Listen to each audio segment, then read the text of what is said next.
परिक्रमेचा आमचा आजचा 25वा दिवस आहे आणि गरुडेश्वर हे अत्यंत पवित्र स्थान तपस्थली जिथे महर्षी आपले टेंबे स्वामी यांनी दत्तमूर्तीची स्थापना केलेली आहे। मलाही इथला इतिहास फार माहिती नाही, परंतु हे पवित्र स्थान आहे। पलीकडे तुम्हाला दाखवतो वासुदेव बाग श्री गरुडेश्वर दत्त संस्थान हे आमचे परिक्रमावासी आहेत।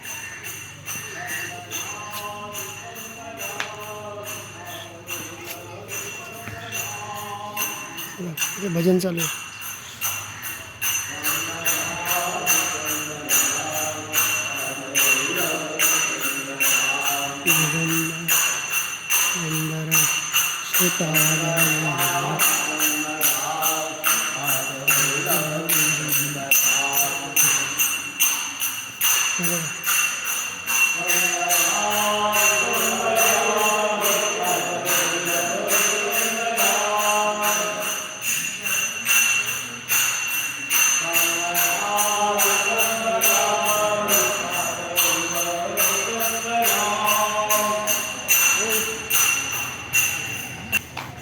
आता इथून आपल्याला खाली जायचं आहे। त्याचे ठिकाण आहे अनुसयात्रीस भूतो दत्तात्रयो दिगंबरा स्मतृगामी स्वभक्तानाम उद्धरता भव संकटात, आहे का नाही? असं संस्कृतमध्ये लिहिलं आहे आणि खूप पवित्र स्थान आहे। मैया रेवाच्या कडेलाच नर्मदा मैया समोर तुम्हाला दिसते का? आणि ते धरण आत्ताच्या जुनं बांधकाम आहे। धरण वर पाणी अडवले म्हणून हे खाली पात्र छोटे आहे, वर पलीकडे दक्षिण तटाला येताना आम्हाला पात्र खूप मोठं दिसत नाही। म्हटलं ही नर्मदा मैया एवढी छोटी कशी काय? तर आपल्याला सध्या आपण हे समाधी मंदिर आहे।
टेंबे स्वामींची समाधी समाधी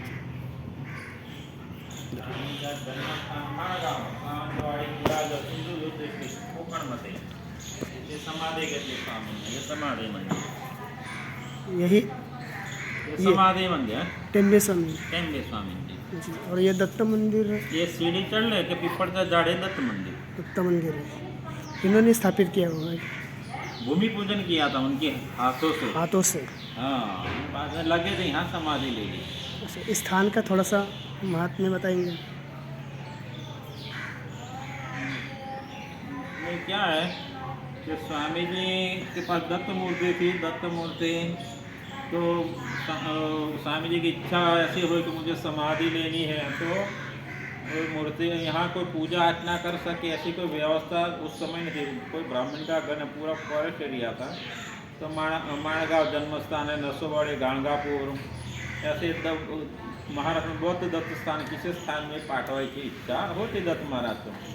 तब स्वामी के शिष्य को गुजरात के जो गांडा महाराज बोलते हैं, योगानंद स्वामी महाराज, वो परभणी डिस्ट्रिक्ट में जो गूंज है वहाँ समाधि ली थी।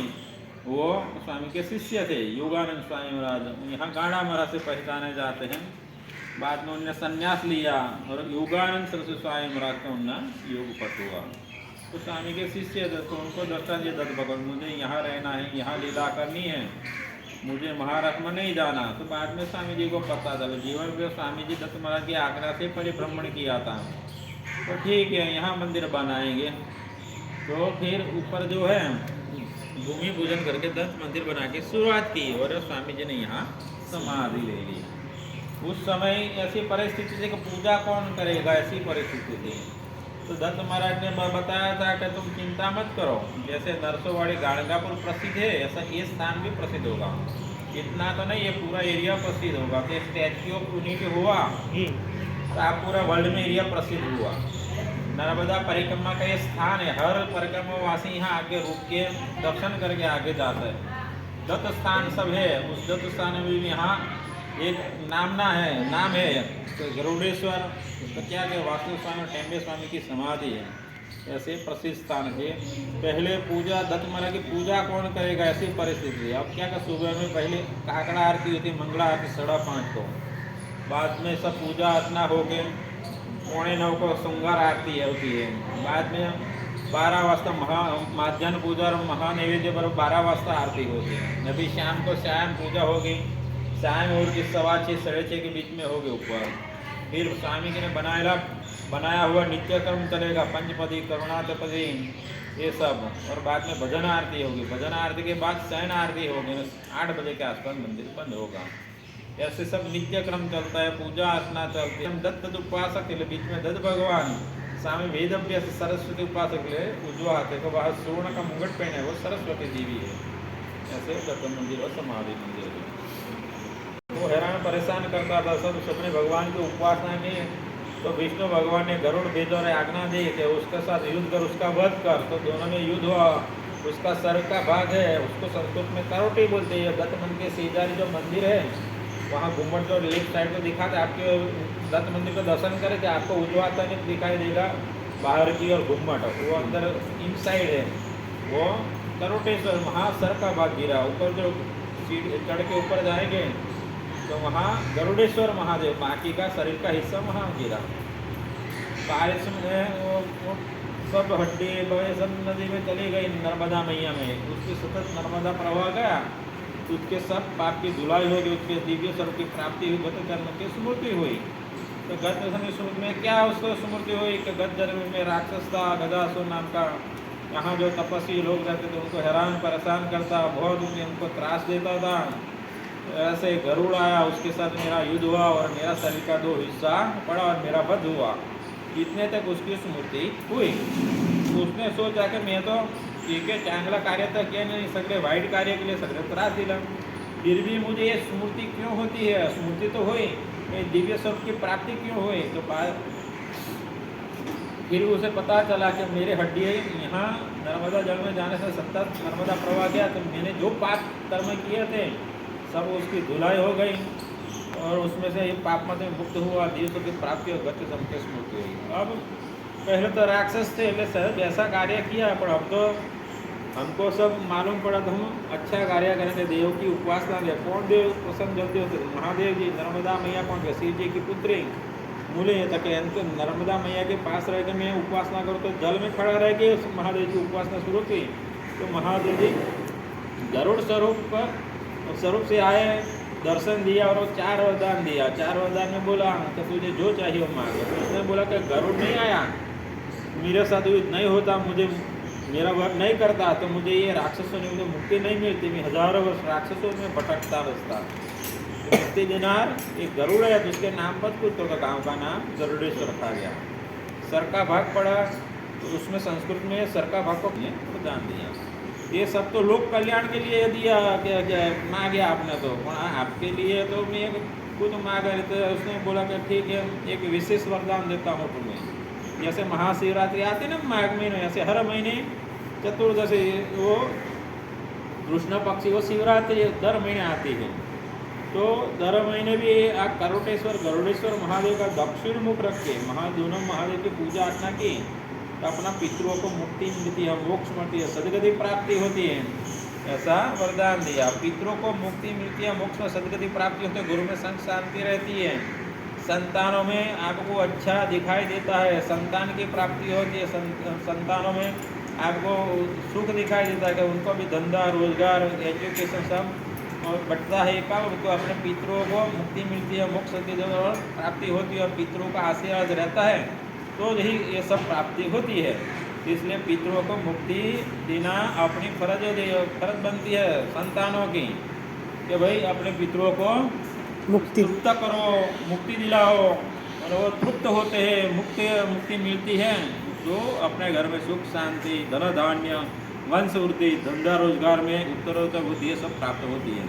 मतलब इसलिए दोनों मंदिर के शिवरात्रि को हर महीने की दक्षिण मुख रख के दोनों महादेव की पूजा अर्चना करनी चाहिए।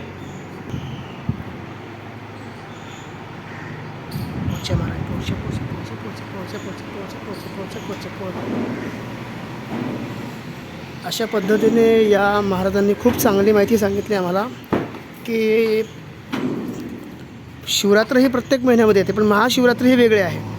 आता पुढचे येईलच महाशिवरात्र, पण या शिवरात्रीला दक्षिणेकडे तोंड करून जर तुम्ही उपासना अर्चना केली तर आपल्या पितृ जे आपले आहेत पितर त्यांना मुक्ती मिळते। त्यांना मुक्ती मिळणं म्हणजे आपल्या घरामध्ये सुखशांती, ते प्रसन्न असतील तर घरामध्ये सुखशांती निर्माण होते, असं आहे। आपण काही काळ तिकडे येतो, थोडं जाऊन या इथे खाली खाली नर्मदा मैया लोकांना दाखवूया, आमच्या यूट्यूबवर बघतात त्यांना।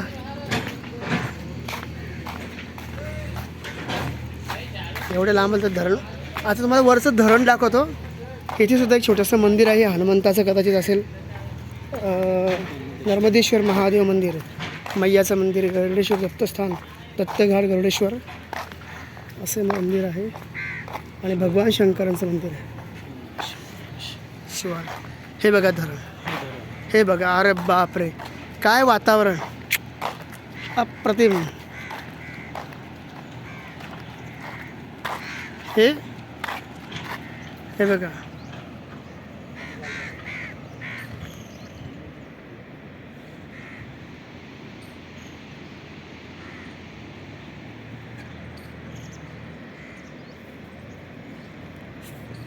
पाहिला का तो व्यक्ती किती छोटा दिसतोय बघा, किती लांब आहे, आणि हे धरण आहे म्हणून आपल्याला वरती पात्र मोठं दिसतंय।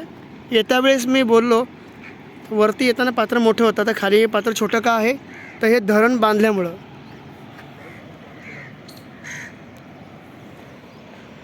नर्मदे